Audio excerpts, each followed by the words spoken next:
big heavyweight division fight. You got Kennedy Nzechukwu, the Nigerian, big dude, right? It's heavyweight. He's 14-5, taking on Martin Buday, who comes in at 14-2. He's got a pretty solid following. So, this fight is going to get all types of hype coming in. And Kennedy's one of those guys that wins some, loses some. So this is going to be an interesting one and a big one for him. So let's get into it right now. In the heavyweight division at UFC Vegas 105, you got Kennedy Nzechukwu, the favorite, taking on Martin Buday. But is he really a favorite? Is 14-5 versus 14-2, Nigeria versus Slovakia. Let's get into it. Both guys are tall, but Kennedy's 1 inch taller at 6'5". He's 32, Buday 33.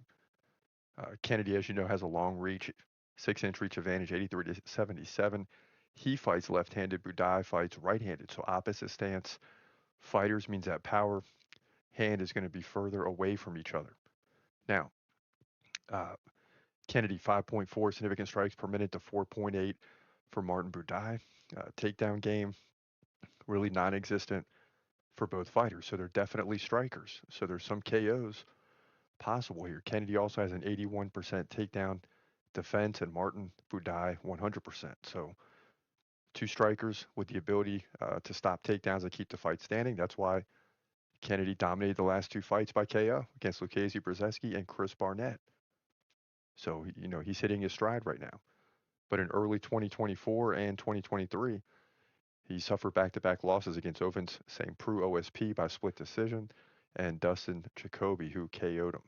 So 2-2 in the last four, but two wins coming in, lots of momentum. Now Martin Buday 2 fights ago lost to Shamil Gazia by KO.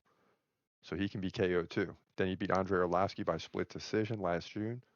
Before that, he won 5 straight fights, entering the USC. But in a common opponent, Lucchesi Brzezinski, who dominated Martin Buday in the stats, 118-66 in significant strikes. Buday got the split decision win there. But Kennedy KO'd Brzezinski in his last fight. So that might be why he's the favorite here. I like the reach. I like the fact he's won 2 in a row. Buday is a serious competitor, very capable of winning as well. Both guys very capable of landing the KOs, but I'm going to go with the reach and the height and the left-handed Kennedy Nzechukwu to outstrike Martin Buday. Will he get the KO? He might. But if it goes to a decision, he should get the win here and move to 15-5. That's my pick. Heavyweight division, UFC, Vegas 105. Yeah, so we got Kennedy winning this fight, but I am worried about his chin. If he gets caught by Martin Buday, that could be a problem. That could end the fight immediately and just wipe out this prediction. But I'm hoping for the length and the reach that he can keep Buday off of him and piece him up and win it that way. So that's kind of how I see this thing playing out. He's capable of getting a finish too. So, I mean, anything can happen really in that fight.